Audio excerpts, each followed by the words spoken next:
दुई दिन है मतलब ज्वर बहुत होचे। आज आम मेडिकल जाऊँ तथापि भी वर्षा बहुत।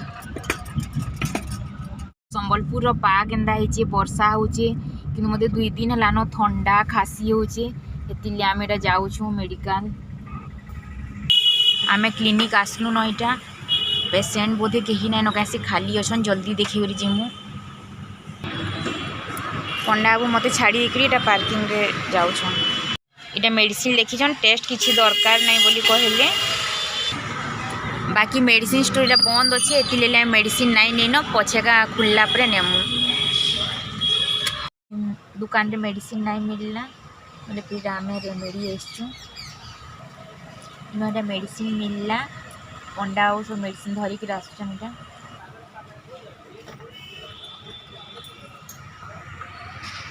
वर्षा पर संबलपुर रे हेतिले कहले कि जालो चा पीमा तो वर्षा रे भल लाबा आ जेन ठंडा रु टंटी पेन होचे भल लाबा कहले हेतिले चा पीवाले अटकी छुटा।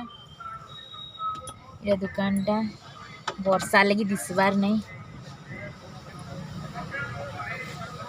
ये दुकान टा नो चा कॉफी सब मिलसी। चा आनली नईटा गरम गरम चा वर्षा रे। आम घर के इहादे रिटर्न करूँ। बाबू भी तार कोचिंग जाइए कोचिंग रु ताकि नहीं कर जीवु घर Palamu. Please more channel subscribe करबे वीडियो भल लगले शेयर करबे। Thank you.